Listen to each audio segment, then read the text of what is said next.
عمر کا 27واں سال تھا کہ ریگستان عرب میں آفتاب اسلام طلوع ہوا۔ مکے کی وادیوں سے توحید کی صدا بلند ہونے لگی۔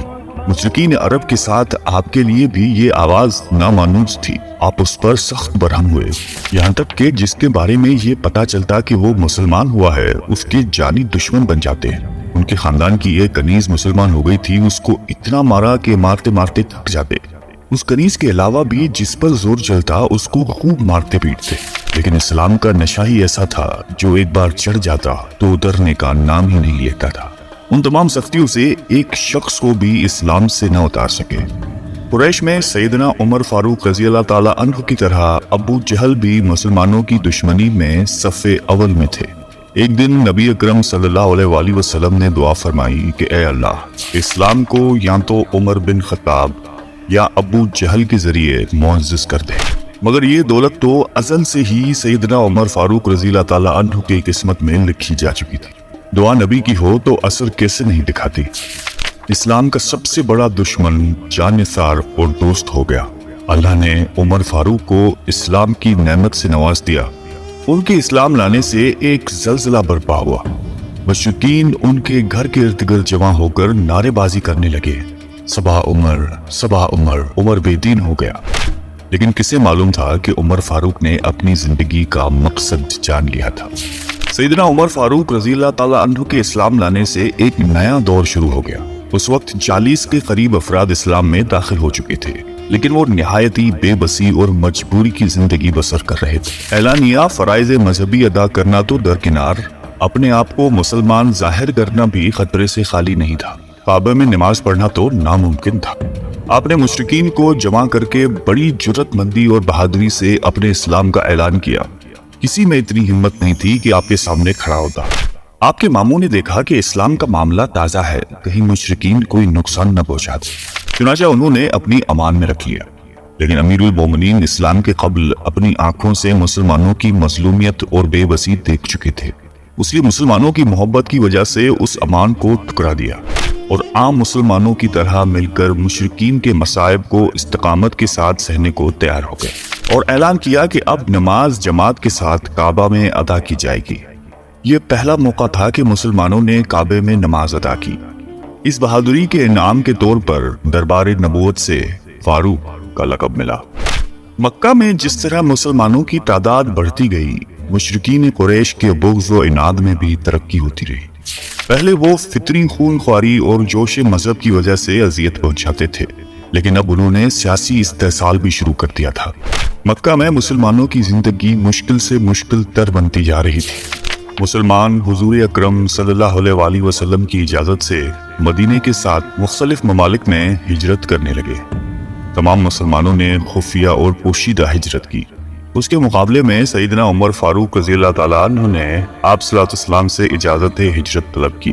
اجازت ملنے پر جس شان و شوقت سے آپ نے ہجرت کا سفر شروع کیا وہ قابل بیان ہے۔ آپ نے گردن میں تلوار لٹکائی، تیر نکال کر ہاتھ میں رکھے، کعبہ کے پاس آئے، 7 دفعہ طواف کیا اور مقام ابراہیم پر 2 نسل ادا کیے۔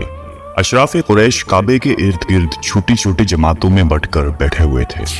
آپ ہر جماعت کے پاس آتے اور فرماتے کہ تمہارے چہرے خاک آلودہ ہوں، جو چاہتا ہے کہ اس کے بچے یتیم ہوں، اس کی بیوی بیوہ بنے، وہ اس وادی کے پار آ کر میرا مقابلہ کرے۔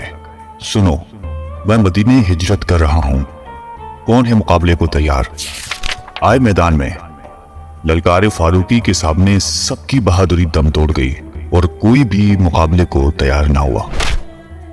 اس کے بعد جماعت در جماعت ہجرت کر کے مدینے میں جمع ہونے لگے، حتیٰ کہ سرور کونین صلی اللہ علیہ وآلہ وسلم خود ہجرت کر کے مدینے نازل ہوئے۔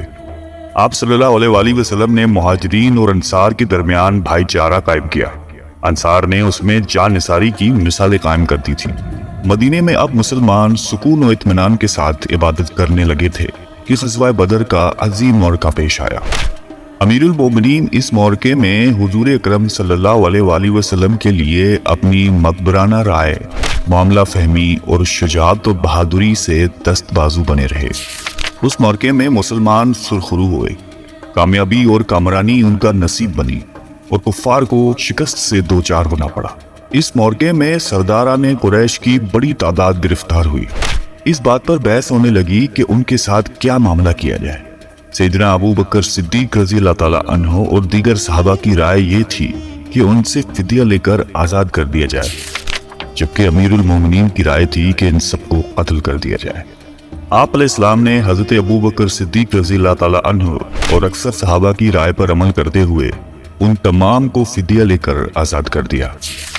اس کے علاوہ آپ نے جنگ احد، خندق، خیبر اور فتح مکہ جیسے عظیم موقعوں میں نمایاں خدمات سر انجام دی۔ سیدنا ابو بکر صدیق رضی اللہ تعالیٰ عنہ کی وفات کے بعد آپ خلافت میں آئے۔ اپنے 10 سال کی دور خلافت میں فارس، روم، ایران، عراق، شام، بیت المقدس جیسے عظیم سلطنتوں کو فتح کیا۔ وقت کے فرعونوں کی حکومت کے تختے الٹ دیے، پوری دنیا میں اسلام کا ڈنگا بجا دیا۔ اپنے دور خلافت میں ملک کی نظم و نسق کو باقاعدہ منظم کیا۔ آپ کی حکومت میں ملک کے تمام ضروری شعبے وجود میں آ چکے تھے۔ اپنے مملکت کو صوبوں اور ضلعوں میں تقسیم کیا۔ ہر صوبے میں بڑے عہدیدار مقرر کیے، جن میں حاکم صوبہ، قاضی، فوجی محکمہ، منشی، کلرک وغیرہ شامل تھے۔ ملکی و قومی مسائل مجلس شوری میں پیش ہو کر طے پاتے تھے۔ آپ اپنے دور خلافت میں حکام اور حکومی ملازمین کی کڑی نگرانی کرتے تھے۔ اگر ضرورت پڑتی تو عدالت کے کٹہرے میں لا کر کھڑا کر دیتے تھے۔ آپ نے قابل زراعت زمین کے لیے نہریں کھدوائی، زراعت کے پیشے کو فروغ دیا، عشر و خراج کے منظم احکام جاری فرمائے، جیل خانے اور بیت المال جیسے عام شعبے ترتیب دیے، تعمیرات کو سرکاری طور پر ترقی دلوائی۔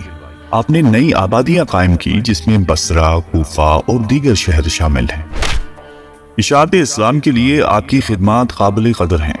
آپ کے اثرات پر قرآن، جو اساسہ اسلام، دستور اور منشور ہے، مرتب کیا گیا۔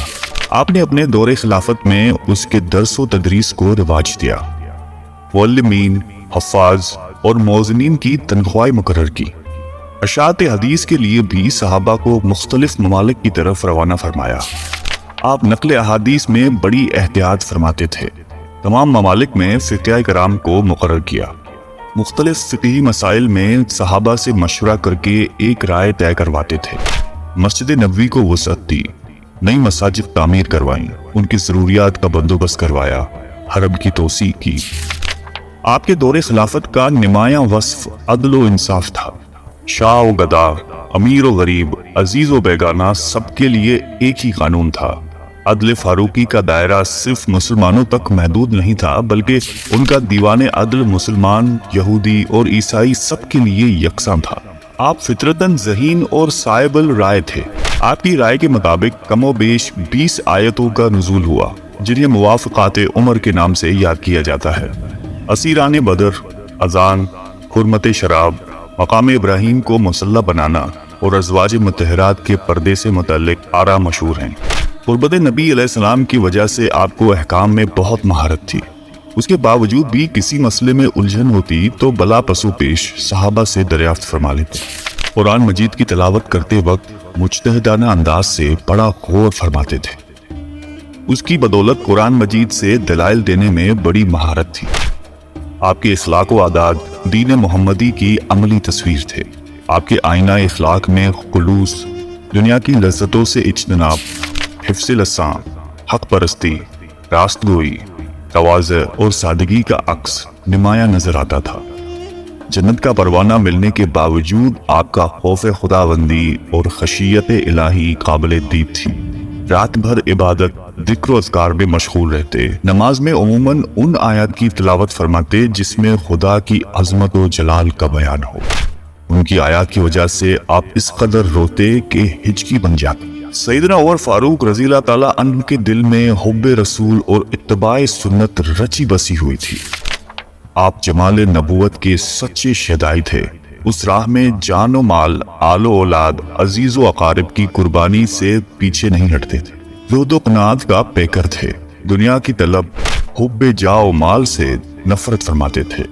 آپ کی زندگی نہایت سادہ تھی۔ کھانے میں بغیر چھنے ہوئے آٹے کی معمولی روٹی اور روغن زیتون ہوتا تھا۔ خلافت ملنے کے بعد نہایت محتاط ہو گئے تھے۔